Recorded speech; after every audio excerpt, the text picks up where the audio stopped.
Hey everybody, thanks for listening to the El Toro's podcast, exclusively now on Anchor.fm. If you haven't heard about Anchor, it's the easiest way to make a podcast. Here, let me explain. It's free. There's creation tools that allow you to record and edit your podcast right from your phone or computer. Anchor will distribute your podcast for you so it can be heard on things like Spotify, Apple Podcasts, and many more. You can also make money from your podcast, which is always a plus, with no minimum listenership. And it's everything you need to make a podcast right at your fingertips and in one place. I can't believe it took me this long to switch over to Anchor.fm, but I couldn't be happier now. So, get yourself started and download the free Anchor app now, or go to Anchor.fm to get started.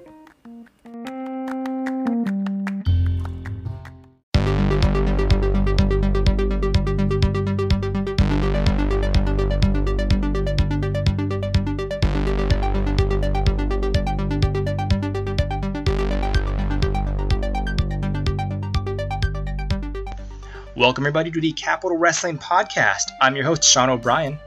This is episode 30, so it's a big milestone episode here. And we come to you every Wednesday afternoon at soundcloud.com/LTorsPodcast and irwnetwork.com. Just search the podcast section. We just debuted our partnership this past Monday with twitch.tv/Guys from Queens. And we're also found on gfqlive.tv on 6:05 every Monday. And you can get us at irwnetwork.com and PivotShare for replays as soon as the episode airs. So, go check those out right now. They're streaming, and there's plenty of great episodes going on. And this past Monday, we saw the best of Capital. There's so many good matches, so many good moments, lots of great blend of talent, a lot of special people with Capital Wrestling. Now, if you want to follow us on Twitter, follow us at Capital Wrestling without the G. You can follow me at Sean Neutron. You want to get some merchandise? We got some beanies, we got hoodies, we got baby onesies. You go to whatamaneuver.net and go to prowrestlingtees.com. Just search Capital Wrestling. The beanies are $20 with $5 shipping. You can email or PayPal capitalwrestling@gmail.com and also email capitalwrestling@gmail.com for any sponsorship or business inquiries. We want to give shout outs to Savage Stash for their fanny packs and their connection with Capital Wrestling, and also a Shot of Wrestling podcast, who's one of the sponsors for our return to Hoboken, and the Spotlight Series podcast, and the Squared Circle Sound Off. So we're going to have a really fun card coming up on October 14th. We're going to get to see the crowning of a brand new, first ever Capital Wrestling champion, which no one really knows what to expect. I mean, we haven't been, there's no tournament. There's no, we're not sure what's going to happen, actually. So that's going to be, have everyone on the edge of their seats. We're going to get to see a match 0. Ben and Sinclair versus Hysteria. That's going to be on Facebook Live. And tonight we're going to talk to two of the competitors. And these are two very large men. Later on, we're going to talk to the Endgame, Paul Jordane. He'll be on here to talk about his tag team match with Ken Dixon versus Crazed. But our first guest, a very special guy from Long Island, New York. He's very tall, and just a really interesting character. He made his debut at the last Hoboken show came out with Jeff Cannonball. And he'll be facing Logan Black October 14th. You might know him from House of Glory, Warriors of Wrestling, and now Capital Wrestling. He's been in the business for about 4 years. He's from Long Island, New York. He is Juba. How's it going, man? What's going on, man? So what you been up to? Getting ready for October 14th. Oh, nice. And what's that consist of? Figuring out new ways to harm Logan Black. So you're like writing a list or something?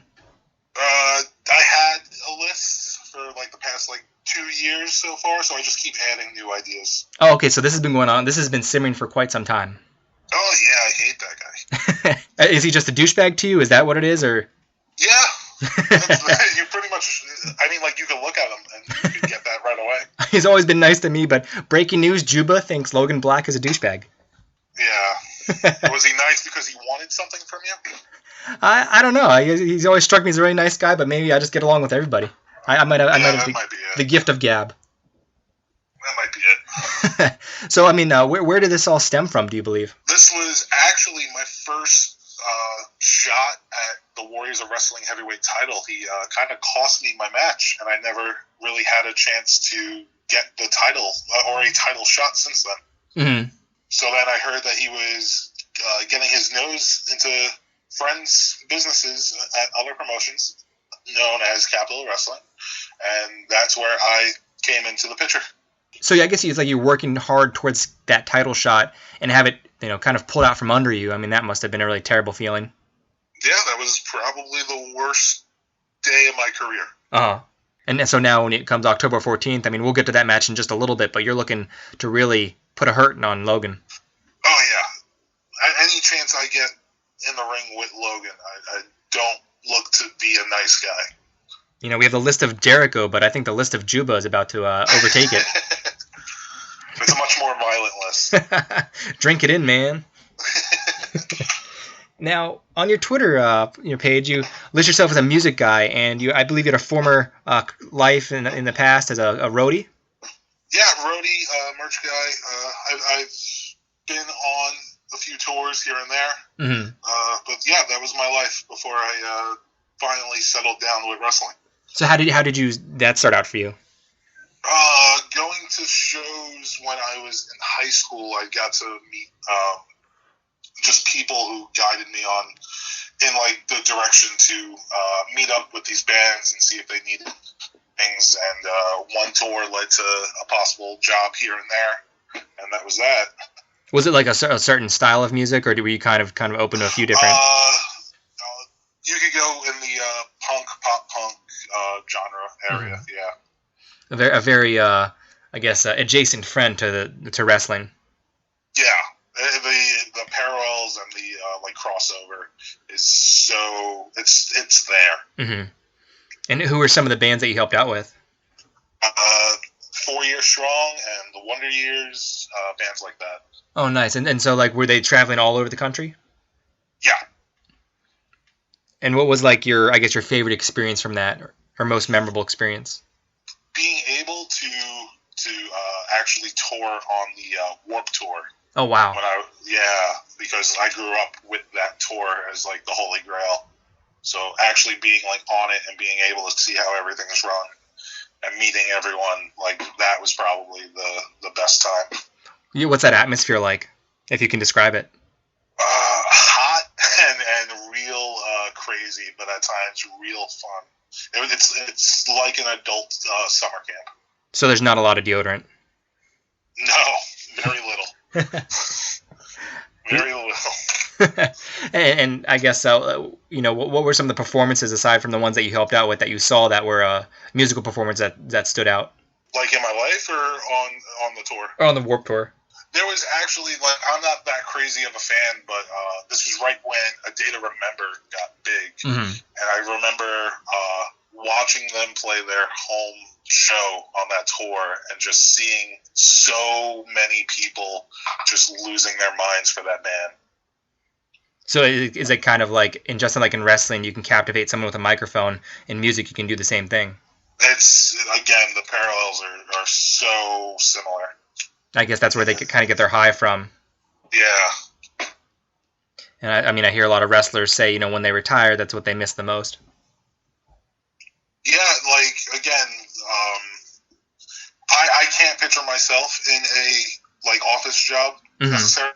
So, like, these were my two main, like, enjoyments and, like, things that I was like, I have to try in these fields. Yeah, in these fields, or like in this type of entertainment and stuff. So when you were growing up, it wasn't like, okay, I'm gonna do school, and then from there I'm gonna get a career. Like, what was it like growing up in terms of high school and college? When I was in middle school and high school, the early years of high school, I found out about wrestling schools, and that was what originally my mindset went to. Like, as soon as I graduate high school, I'm going to go to a wrestling school, and that's my career. And then in the middle of high school, my mind went more in the music route and like going to shows and meeting people and seeing how people were being able to travel the world that way. And I thought that would be a real cool way. And then at the time, I also knew that there would be downtime and I should be going to college. So. Mm-hmm.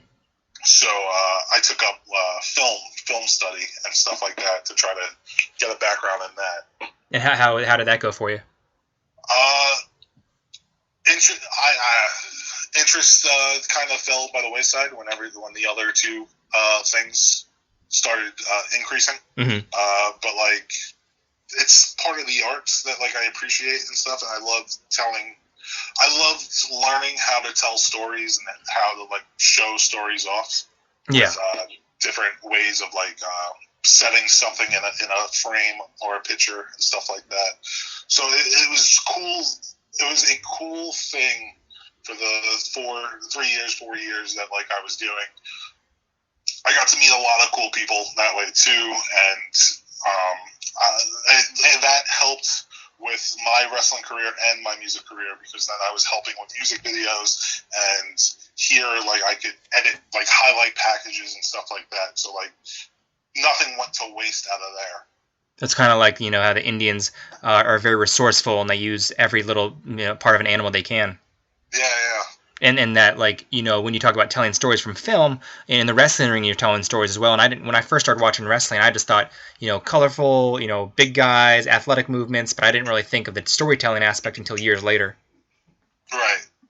And what does that mean to you now to be able to be in the ring and telling stories? Man, so there was a match maybe 2 months ago or something that I had. Literally everyone was sitting down from when the first bell rang, but when the last bell rang, everyone was on their feet, and like that, like just to have the ability to hook people like that is why I pretty much started this. I tried to avenue myself into art forms of telling stories and try to grab people to pay attention and stuff. And like, I guess when you're having adrenaline going, you've been through maybe a pretty painful match. I mean, how long is it for the come down? Probably till the next morning. Like for me personally, yeah, probably like the next morning or something. And then I watch like highlights and the videos again, and then the thoughts and the high is like right there again, and then it's on to the next one. Yeah, it's a good way to look at it, because that way it keeps you always focused and never like, okay, and then it doesn't just sit in and go, okay, I kind of hurt right now. Like, you don't have time to think about the hurt. Right. There's going to be an next one, so that's how I look at it, at least. Like, try to make the next one as good as the last one. Exactly. I mean, if you're always looking to improve and better and raise the bar, then you'll never get complacent. Right. And you mentioned, you know, I guess starting your interest from grade school. You know, you don't. I think remember talking. You said you don't have really a background in sports. When you were growing up, were you naturally a big kid already? Yeah, I randomly hit like a growth spurt. I think when I was like 5. Mm-hmm. And yeah, maybe there was one kid bigger than me in like high school or everything, but like, yeah, I was always the bigger kid and the tallest one in the class. But you made sure to punch him in the face to assert dominance, right? Yeah, he no one has seen him for years now. That's how you handle business, man. Yeah. How dare you? So how old were you when you actually got in the ring and started training? I'm trying to remember years and how old I am actually. I think I was 22 or 23. And I guess when I first started. And at that point, you were fully grown. Like there was no other random growth spurt after that. No, I'm hoping on maybe like 2 more inches, maybe if like someone can like figure it out. But, so you're about what 6'5" or so? 6'5", yeah. Oh, nice. I mean, I guess you know, with you, I guess Paul Jordane will be on here later. He's 6'8", so this is definitely tonight the land of the Giants. Yeah. See now, like that's someone I might have to like assert my dominance and try to like take out his knees, like maybe down the line because he's way bigger than me. Yeah, I guess we'll see. You like you said, bring him down to size, and then maybe you can punch him in the face. But I wouldn't do it myself because I'd get destroyed. I think I already made a deal with him where he's going to give me the party to the senses because I kind of deserved it for being a douchebag the other day. But you know, I'll see it. Wow. Yeah, if I can survive that, I think I'll be fine. Let's see if you survive it. We're going to need a new host for the Capital Wrestling podcast. Now, I mean, what was like the biggest, I guess, disadvantage of being 6'5" when you came in wrestling, or was it just simply an advantage? When I came into wrestling? Yeah, like it was just moving around the ring and just, you know, did it help you or hinder you at first? I think it helped me more in having people look at me. Mm-hmm. Because, like, again, you walk into a room, like, you kind of know that this person's there. Like, there's no, like, sneaking around and stuff like that. And so that meant, like, all eyes on me, that's probably why the the advantage of being this big. Yeah, it's not one of those things where you can be that tall and kind of walk in a room and everyone's like, okay, like they notice. Right. A random side tangent. My girlfriend, she works at Loft, and a guy came in. He was about literally 7 feet tall, maybe anywhere from 400 to 500 pounds.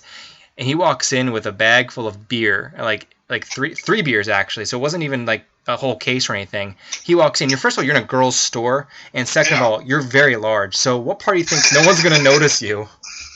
Did he read the sign wrong or something? I'm not sure what he did, but apparently what he did is he goes into the bathroom, he drinks the 3, whatever he has, beers, chugs them. I think they're like Mike's Hard Lemonade, so this guy was going hard that night.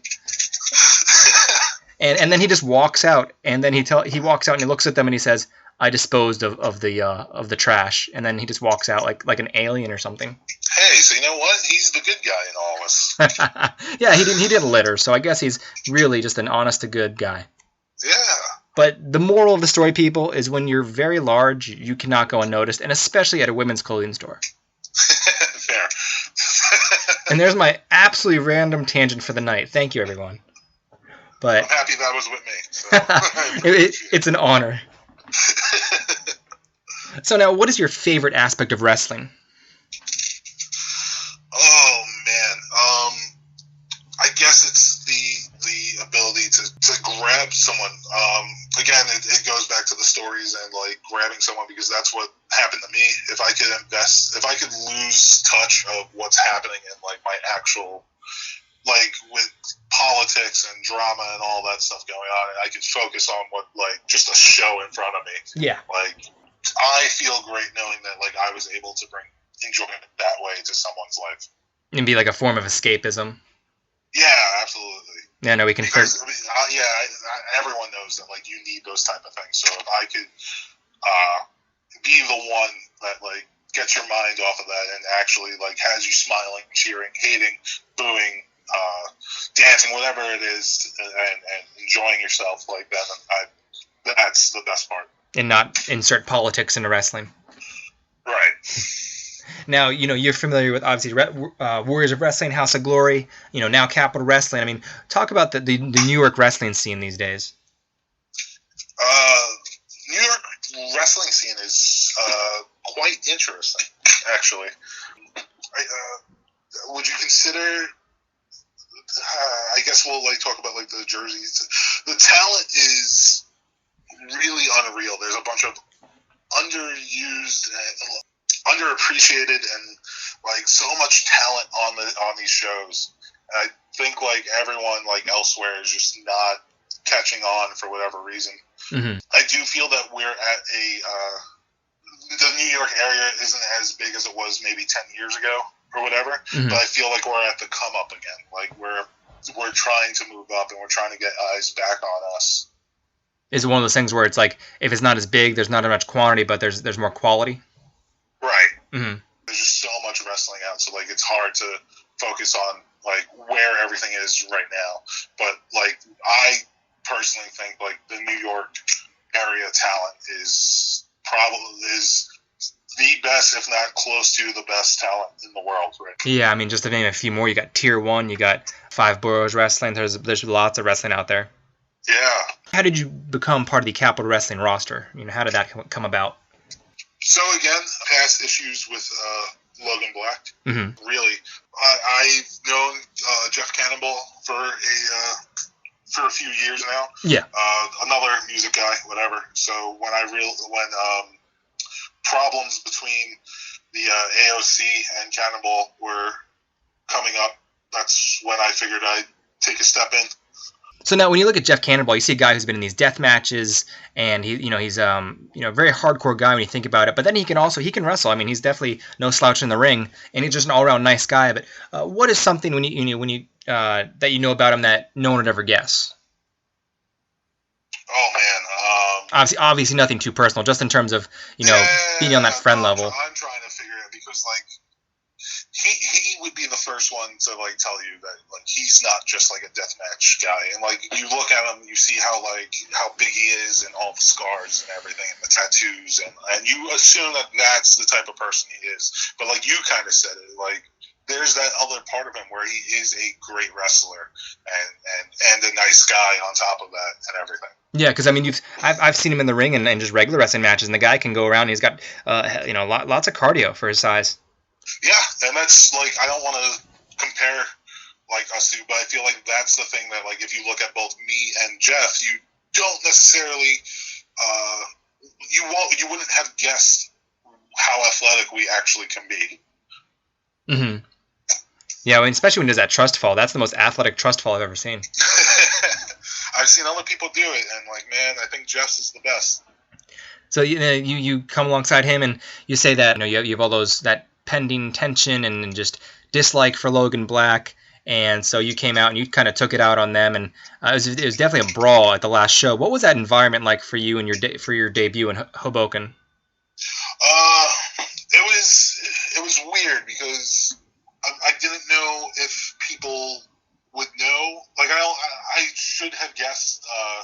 Like, Hoboken is, I guess, could be considered a city like area, even though it is New Jersey or whatever. So at first I was going to be like, if I walk out, will people know me? And then people actually did, and that was super humbling. And but like, I knew the second I stepped out there, I was there for a fight. Yeah, definitely. And that fight was something. Yeah, it went inside, it was outside, there was chairs, there was trust falls, there was suplexes and pile drivers, a little bit of everything. Yeah, I don't think the fans like knew when they sat down that that's what they were going to see that night. No, I didn't think anyone really knew what to expect. I mean, they said Capital Combat. We kind of knew there was a no disqualification to it. So once we saw Jeff and John walk outside, everyone's like, what's going to happen? And then I didn't even get to see it because they kind of came in so quickly, but then you see him throw him into the car window. Yeah. And I'm just lucky, obviously, with the glass that no one really got seriously cut. Right. Well, yeah. That could have been bad. I mean, seriously cut, yeah, no one wants that. That brings to mind the Goldberg from back in the day when he punched the window in the limousine. He's like, I probably shouldn't have done that. And he starts squirting all over the place. Yeah. Now, what about the Capitol? They've got a very unique identity. They have a very unique roster. One hell of a management team. What is it about Capitol that really attracts you? It's that unique. I think there's a lot of wrestling promotions out there that are just like just following the same like thing that the past guy was doing, and originality is something is the minority on the wrestling scene right now. If you're being unique, like, you're in the minority, and Capital Wrestling bringing like I'll say like the old school feel to it. Yeah. No one's doing that, and so that in itself is unique in the year 2017.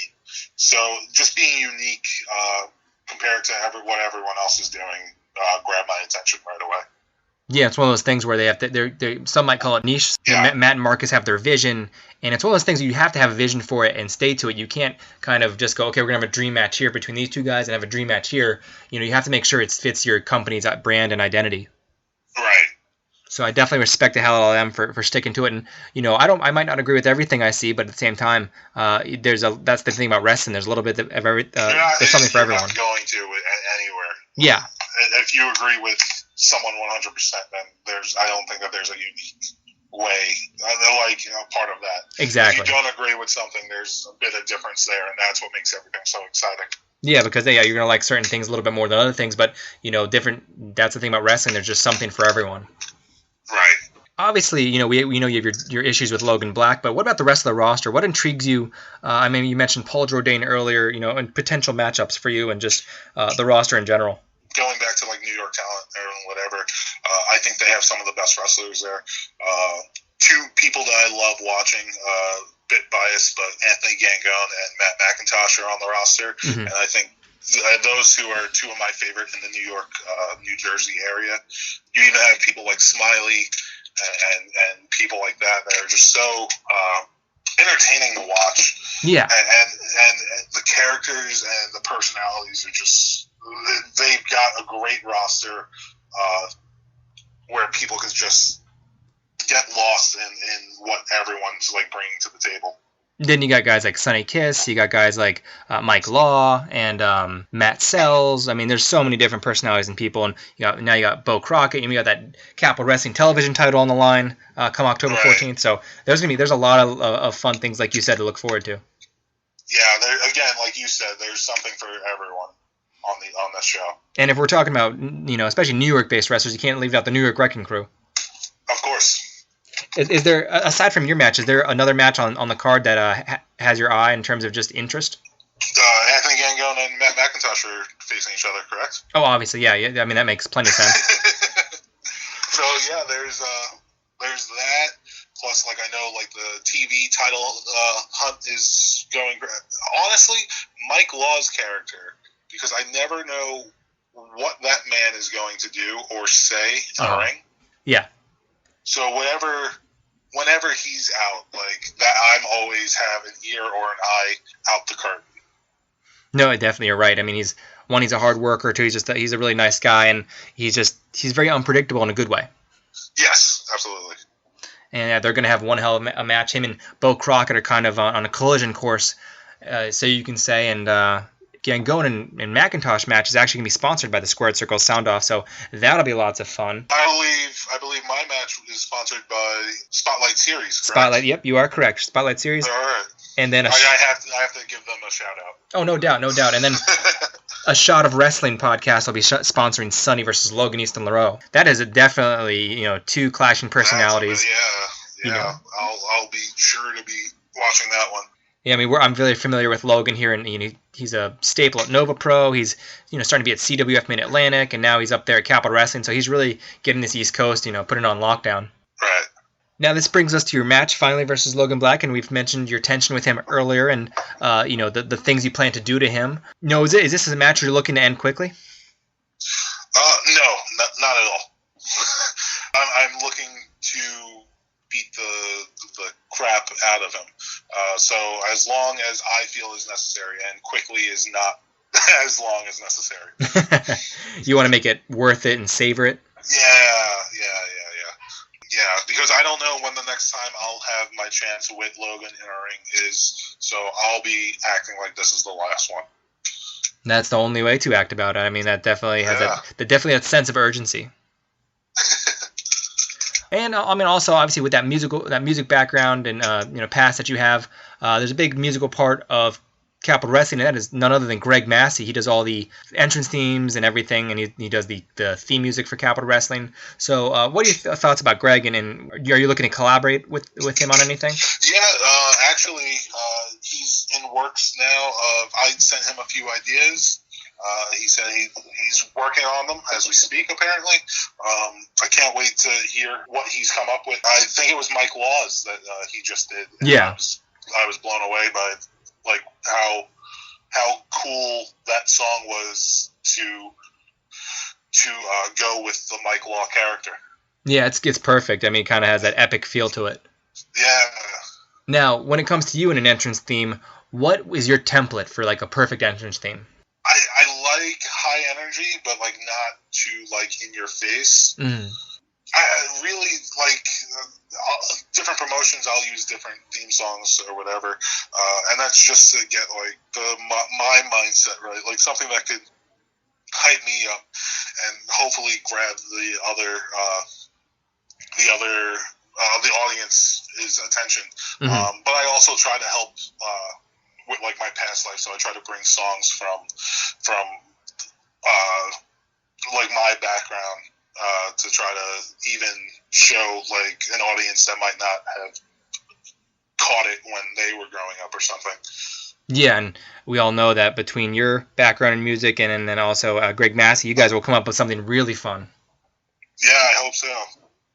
And we're definitely looking forward to that match come October 14th. But before we get out of here, do you have any social media plugs that you'd like to do, or merchandise, or upcoming matches with Warriors of Wrestling or House of Glory? Yeah. So October 29th is our next show at House of Glory, and I'll be there along with most of the Capital Wrestling roster. Warriors of Wrestling next show is October 7th, and then leading right up to October 14th, Capital, where you'll see me versus Logan Black. I am on social media, Instagram and Twitter. The handle is This Is Juba. And if you would be so kind to pick up a T-shirt, you can head over to thisisjuba.com. Excellent. Well, we totally appreciate you coming on here, man, and getting to know you, and now you're going to get your first singles showcase with Capital Wrestling. Yes. Yeah, I'm super excited, and I hope to turn fans who might not know me into fans. Yeah, and I don't think it's going to be very hard to do for, as noticeable as you are. You're definitely going to catch some eyes and, bring them to the ring. And put asses in. I hope so. Mainly, you're going to put asses in seats. Hey, that's why I do it. But, man, once again, we want to thank you for coming on Capital Wrestling Podcast. Thank you for having me. Oh, my pleasure, man. And you're always welcome to come on whenever you'd like. Thank you. I appreciate it. Now, everyone, we're going to take a quick break, and we're going to, on the other side of this, we're going to talk to the Endgame Paul Jordane about his tag team match with Ken Dixon versus Sex Crazed Matt Sells and Smiley, coming up on October 14th.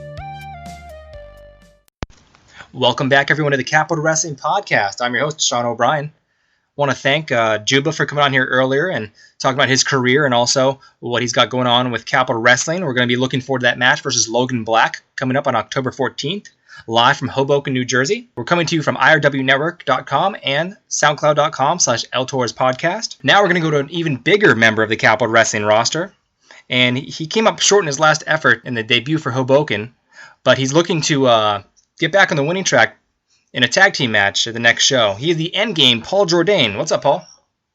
Wait a minute. What? You just said that I lost the match? I came up short. Mm-hmm. What does that mean?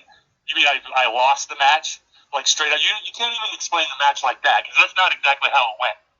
You're kind of painting the false picture on this thing as if I went in there and got beat by Sonny Kiss. You know exactly what happened, and everyone who has the IRW network knows exactly what happened. So you won the match? Yes, absolutely, 100%.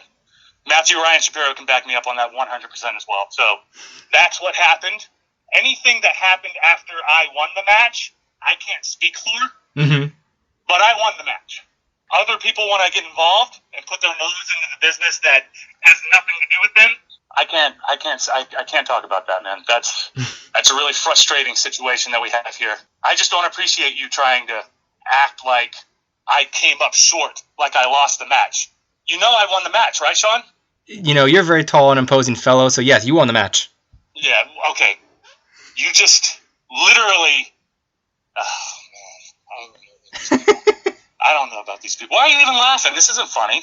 You're acting like this is a joke. It's not a joke, dude. You are no won the joke. Match, and you're sitting here spreading lies about it. And here's the sad thing: Matthew Ryan Shapiro took care of the job because I was going to do it, but he shoved the life out of Marcus Dowling for Marcus Dowling putting his nose into our business. Mm-hmm. He shoved the life. Listen, he was in the hospital for a week. He was literally in the hospital for a week, Sean. Mm-hmm. Do you understand? These are dangerous games that he's playing, and he got put in the hospital for a week. And I don't care. You can go back and you can look at his little stupid Instagram and see he's got all these selfies.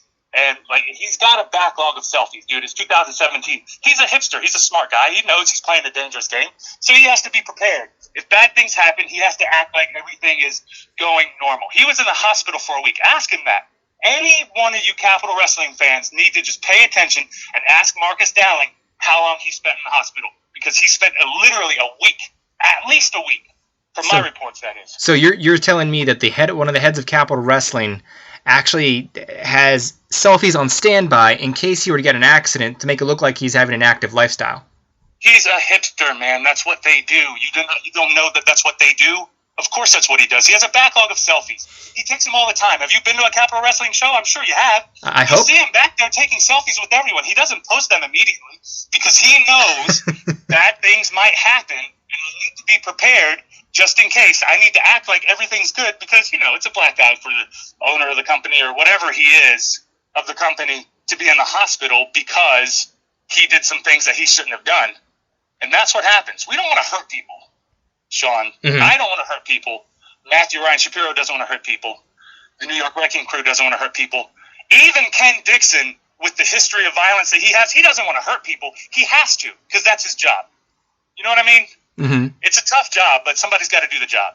So, yes, he has a backlog of selfies, and I know everyone's going to know that now, and I'm, giving away the secrets of Marcus Dowling and all his selfies, but, he spent a week in the hospital, and that's horrible. It's horrible for him. Just imagine what's going to happen to him if I get my hands on him.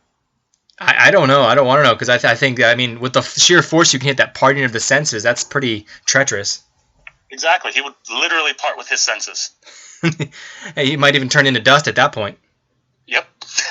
Exactly. See? Now you're talking, Sean. Now you're talking. What else you got since you wanted to ruin my time? I was going to walk my dog for a little while, and now you wanted to have a conversation about and just started off telling me about some losses that I didn't even have. So what have you been up to lately in terms of other matches for other promotions? I've been beating everyone. Everywhere that I go, I've been destroying people. That's what I do. I have some matches coming up. I don't really look to the past very often because people like you want to bring up bad things. But in the future, I've got a tag team match coming up at MCW's tribute to the I was about to say tribute to the troops, but tribute to the legends. And that's going to be an interesting match with Big Time Bill Collier and myself getting together as the Guns for Hire. We're going to face FU, which is a formidable tag team, former MCW tag team champions. And they're coming in there looking for a fight. And the Endgame Paul Jordane and Big Time Bill Collier like fights, so that's exactly what we're going to do. We're going to bring a fight. And there's going to be a lot of heavy fists involved in that one. And they've been giving you a lot of trouble lately. I mean, they poured the drinks on you a few months ago, and then last month you had the singles match. Yeah, exactly. We were facing the Entourage in a championship match, and they felt like they wanted to be in the title picture, so they went out there and, showed their little tickets, like they got front row tickets, and then sat down. And during the match, they poured water on Bill, and, all hell broke loose after that. Bill went after him, I went after him, we went after each other, and then the very next month I got an opportunity to face Chris Swan, which is one half of the tag team FU, and he hit me with a chair. We started to have a match, and then he got frustrated, grabbed a chair, came in and hit me with it, and then ran away.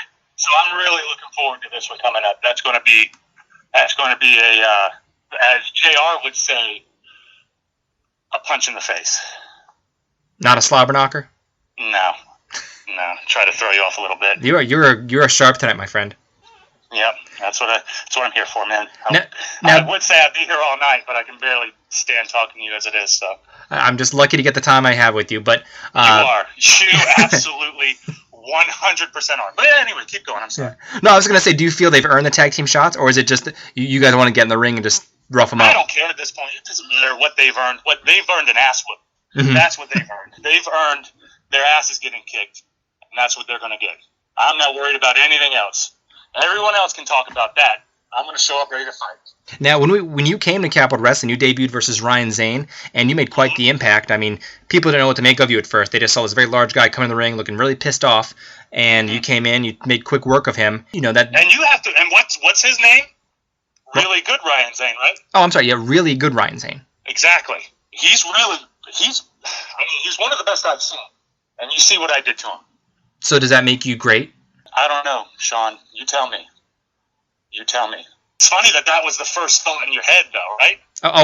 I mean, a win over Ryan Zane, that puts you in very elite company. Absolutely. With one other Ken Dixon, I would say. And we're going to get to that in just a little bit. I mean, that's going to be another fun pairing to talk about. But then we saw you on Capitol Television recently and with Matthew Ryan Shapiro, and you happen to have both of the tag team straps. Yeah. So what's going on with that? I'm hired to do a job. I have a business relationship with Matthew Ryan Shapiro. This job, the requisites of the job aren't only wrestling and competing in Capitol Wrestling. I also have other job responsibilities that I have as well. And that was the culmination of me taking care of my responsibilities. Mm-hmm. That's all I'm going to say about that. You saw what you saw. That's all you really need to know. That is my job. Like I know what my job is. I know what my responsibilities are. It's not my job to tell you what my responsibilities are. I take care of them with Matthew Ryan Shapiro. As long as Matthew Ryan Shapiro is happy, I'm good. Oh, that's simple enough. I mean, nice business relationship right there. Absolutely. And that's exactly what that was. That was exactly what you saw. And you're going to see what we're going to be doing. We have a lot of plans for Capital Wrestling. And I'm just excited to be working with Matthew Ryan Shapiro. And you should be too. I'm telling you, you're associated with all this, and you're excited, right? I'm always excited. And you've always treated me well, so I can't complain. But I think another exciting part about Capital Wrestling in Hoboken was the fact it was a debut in a new place. What'd you think about that? I liked it. I liked the place. I liked the venue. I think it gave me a great opportunity in front of a good, and there was a pretty good bit of people there as well to beat the living hell out of Sonny Kiss in front of them in that building. I mean, I would have preferred the cathedral because the cathedral had those such high ceilings that you could look up at and feel majestic as you're doing it. But that's irrelevant.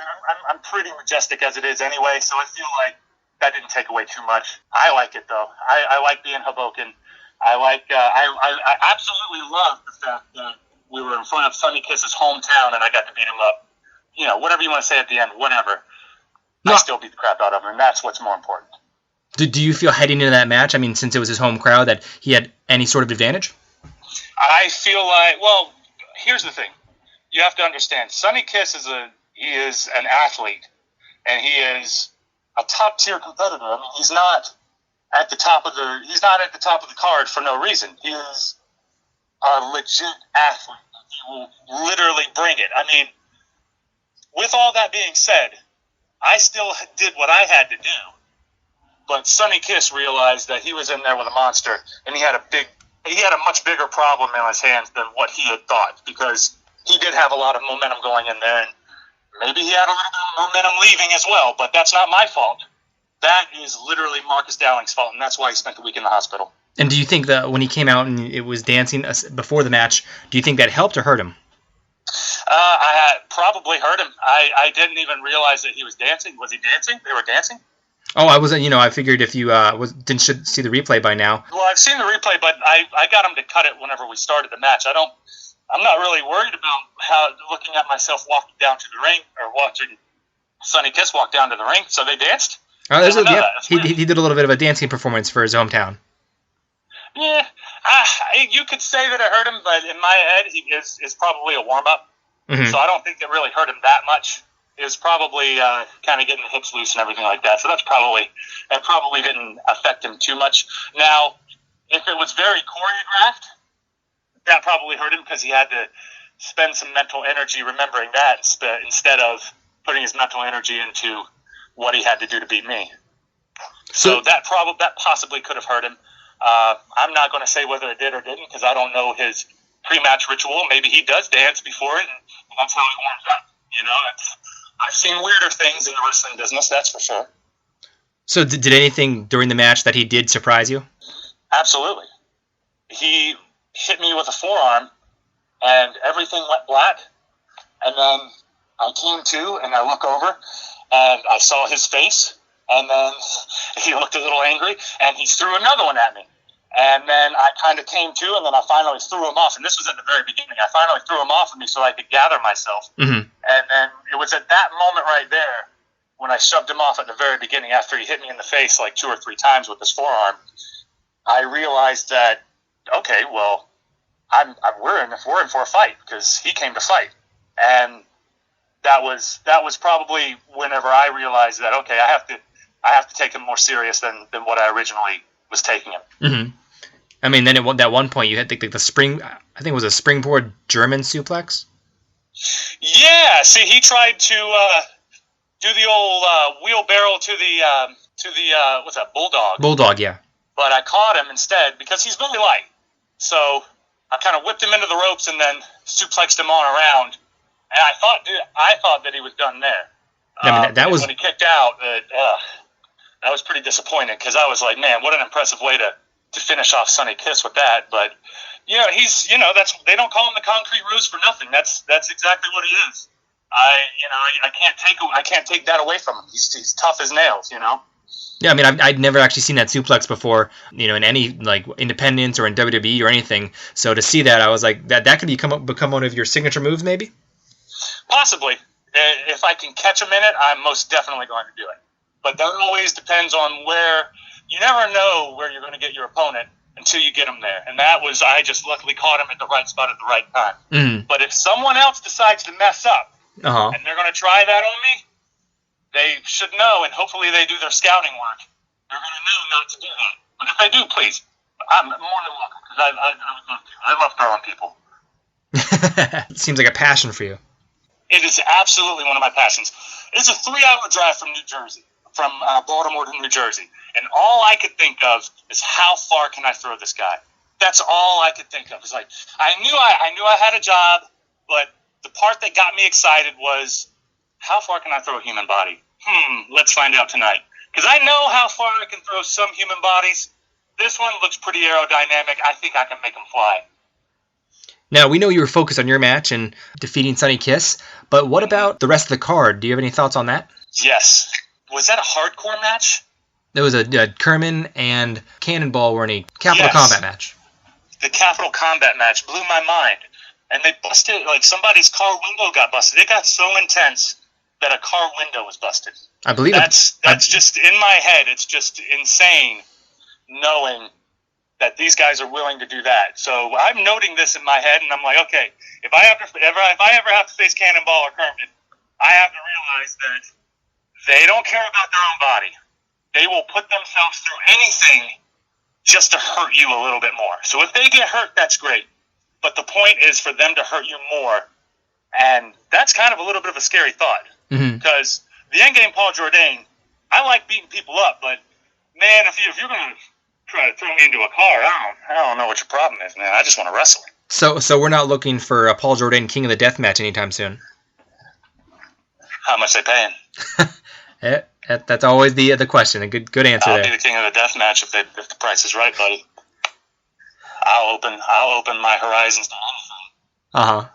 I'm open to anything. But I'm not really seeking it out. I'll be honest. I'm not seeking it out at the time. But Paul Jordane's not scared to don the Crimson Mask, but it's not going to be a priority. I've donned the Crimson Mask in the past, and it's not one of my favorite pastimes. But if it comes down to it, hey, you got to do what you got to do. I just prefer not doing it. And I mean, elsewhere on that card, you also had Bo Crockett defeat Smiley, which would be one half of your opponents coming up on October 14th. Bo Crockett really showed that the power game was stronger than the Lucha game right there. And now we're going to get to see Smiley team up with Matt Sells and to form Sex Crazed, and he's going to face you and your new partner Ken Dixon. Now, my first question is, what brought you and Ken Dixon together? Was it your mutual disdain for Sonny and Ryan Zane, since you guys have both faced them in singles matches? Well, that's a good start. But Ken Dixon, he's been running a roughshod on wrestling. He has a history of violence. I don't know if you've been paying attention to Ken Dixon here recently, but he has a history of violence that he's running down through wrestling. So what better way to make a point, especially with Matt Sells and Smiley Lucha? Is it Smiley Lucha? Oh, no, just Smiley. It's just Smiley, I think right? on Twitter it's Smiley Lucha. Oh. Well, he's confusing me with that now. He's gonna throw his Twitter at you during the match.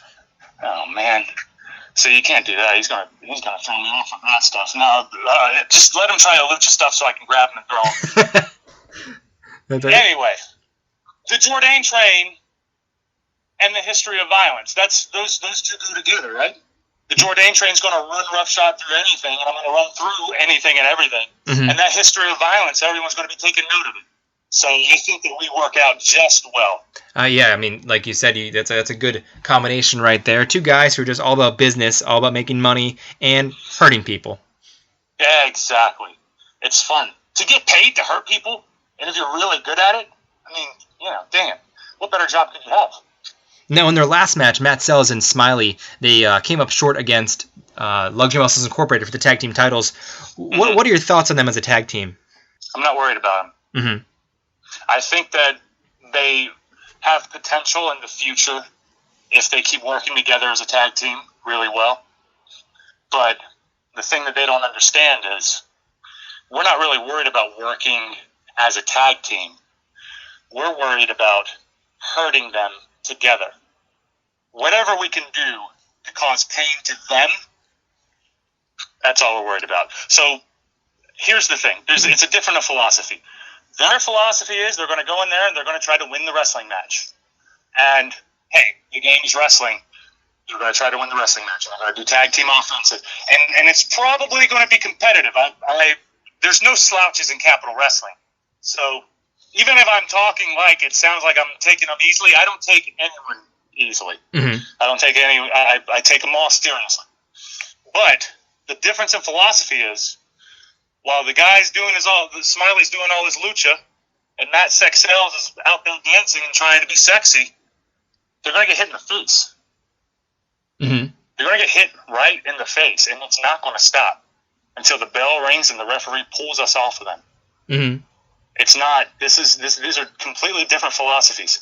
We're not even worried about a 1-2-3. We're going to get that 1-2-3, but it's the process to getting to that 1-2-3 that we really enjoy, and we're going to hurt them. And just on a side note, you mentioned that history of violence for Ken Dixon, and this weekend at that same show you'll be at, he'll be fighting Ryan McBride in a no turnbuckles match. Mm-hmm. So I mean, he's probably going to smash Ryan's face in with that no turnbuckles. It's going to be very dangerous for Ryan. So he's really going to want to get back at him for missing those teeth. Absolutely. And that's a thing for Ken Dixon. He's going to be more angry and more violent now because this is going to be his return. He wasn't at the last show because of that. So they put him on the shelf. He couldn't make his money. He couldn't do his job for how long was it? A month or 2 months? For however long it was. Seems about right. So I'm going to take advantage of that and having Ken Dixon in the angry as all hell. Mm-hmm. It's going to be great. But I think that when he does get a hold of Ryan, it's going to be it's not going to be pretty. It's not going to be pretty at all. Mm-hmm. Yeah, I mean, it sounds like if you get a hold of either one of them, from what you say, it sounds like they're in trouble. Mm-hmm. They are. Now it's a philosophy, man. It's the same thing. Ken Dixon has that same philosophy, man. Now, if you guys beat Sex Crazed, where do you believe that puts you in the Capital Wrestling picture? What do you mean? Where does it put us? Where do you think it puts us? Probably somewhere towards the top. That's exactly what I'm thinking. We could do whatever we wanted to, but really, I think that it would put us up there at the very top. Mm-hmm. And it's only going to help Matthew Ryan Shapiro having two associates that work with him who are working their way to the top just like that. Mm-hmm. Partnership you guys have with Matthew Ryan Shapiro, it's like a big picture, long-term kind of thing? Oh, yeah. Mm-hmm. Oh, yeah. You'll see. Great plans. Wonderful plans. But here's the thing. Marcus Dowling keeps trying to put his nose into our business. It's going to be bad things as well. Mm-hmm. A lot of good things. There's going to be bad things for certain people. Oh, I see. It's not great for everybody. It's not going to be great for everybody, but in the long run, it's going to be great for us. And that's what really matters, right? Yeah, and what actually really... I mean, us as in myself, Ryan Shapiro, Ken Dixon, and you. Like, that's who us are, not you. Not me, no, not me, no. Us as a collective, Don't you dare disparage that collection of talent with me. Absolutely. I'm not here to mess anything up. Exactly. Now, if you want to talk about something really big in Capital Wrestling, at this show on October 14th, they're going to be naming the first ever Capital Wrestling champion. Now, What are your thoughts on that? And because there's no details about how it's going to go down. What do you think about that? I think it's interesting, and I can't wait to see what happens and how this is all going to turn out. I know just as much about it as you do. As far as who deserves to be champion or anything like that, I don't even. That's a hard thing to say. Other than myself, of course, that's a hard thing to put out there. I could see some front runners. I could see like the guys who are in the main events for October 14th coming up. I could definitely see any of them winning for it. But it's hard to say. Mm-hmm. It's really hard to say. I'm interested to see where this is going to go, though, because I already know where those tag team championships are going to go. We'll see where that world championship's going, too. Yeah, I mean, like you said, some of those guys in the double main event, I mean, Logan Easton LaRoe, Sonny Kiss, you got Matt McIntosh and Anthony Gangone, all four of those guys could easily be contenders. Exactly, they are. They top tier contenders, absolutely. And that's the thing about Capital Wrestling is there are no slouches here. Mm-hmm. So you definitely have to bring your A game. Before we get out of here, though, would you any merchandise or other dates you'd like to plug? Hey, hit me up on Twitter at @SpitzVenom, @Spitz_Venom, or Instagram, same thing, or on Facebook, Ronald Paul Jordane. You can DM me for shirts. I'll have them on a website soon, eventually, if I could get the motivation to actually do it myself and find the time. But yeah, other than that, I'm going to be at MCW September 30th, and NHW in Panama City October 7th, and then right back to Hoboken, New Jersey, October 14th. So it's an exciting month. I'm really excited for the next couple of weeks, and I'm going to be all over the place. So hop on that Jordane train, baby, because there's no telling where it's going to pop up. Yeah, we can't wait to see you there, and we can't wait to see the card as a whole. And that's going to be one hell of a show. And, Juba is going to be on there versus Logan Black. We want to thank Juba for being on here earlier tonight. We'd like to thank you for your time. We know we don't want to waste any of it, so we really appreciate you stopping by. You're welcome. That's the Endgame Paul Jordane. And that's going to do it for the episode 30 of the Capital Wrestling Podcast. Now, before we get out of here, just a few plugs. You can catch us on twitch.tv/guysfromqueens. That's our new broadcast channel. And we're also still on gfqlive.tv every Monday night at 6:05. Go to irwnetwork.com and catch the replays, as well as on pivotshare.com. You can follow us on Twitter at Capital Wrestling without the G, and you can follow me on Twitter at Sean Neutron. Now, if you'd like to get some merchandise, go to whatamaneuver.net and prowrestlingtees.com. We have a nice little beanie right now for $20. The weather's getting colder, so you might want to grab one of those. $5 shipping. Just contact capitalwrestling@gmail.com. Also, for any other business inquiries, go to capitalwrestling@gmail.com. Sponsorships, any other wrestlers or talent who would like to appear on cards, please email that email address. I want to give shout-outs to the Shot of Wrestling podcast, the Spotlight Series podcast, and the Squared Circle Sound-Off. So once again, people, we're going to have one hell of a card come up on October 14th. We're going to have a crowning of a new Capital Wrestling champion. We're not sure who that's going to be just yet. We're not even sure how it's going to be named, but it's going to happen, so you're going to want to be there. You can get your tickets at tinyurl.com/capital4, and that's the Roman numeral 4, the I and the V. The doors open at 7, the bell time's at 8. You can see the double main event of Logan Black versus Sonny Kiss. Anthony Gangone will be taking on Matt McIntosh. The Capital Wrestling television title will be on the line when Colossal Mike Law takes on the challenger representing the NRA, Bo Crockett. We're going to have some tag team mayhem with Timmy Danger, Ryan Zane, and Stan Styles, with Portia Vaughn and Neil Sharkey taking on Ronnie Burton, Joey Ace, and a mystery partner to be named at the show. The New York Wrecking Crew with Matthew Ryan Shapiro will be taking on the Perfect Strangers. Logan Black will be taking on Juba. Ken Dixon, Paul Jordane will be teaming together to take on the team of Sex Crazed, Matt Sells, and Smiley. Jason Karloff. You don't want to miss that one. You do not want to miss that one. That's right, guys. He's already telling you don't want to miss that. And if Paul Jordane tells you don't want to miss it, you do not want to miss it. You got that right. You're also going to have Killian McMurphy versus Joe Keys, Jason Karloff versus the Memphis Mofo making his Capital Wrestling debut, and a lot more. So the card is always subject to change. Go to capitalwrestling.com for more information. Follow us on Twitter. Do all that. And come back here next week at 12 o'clock on irwnetwork.com and soundcloud.com/LTorsPodcast when I'm talking to Killian McMurphy and Joe Keys ahead of their match on October 14th. So I thank you all for listening, and we will catch you here next Wednesday.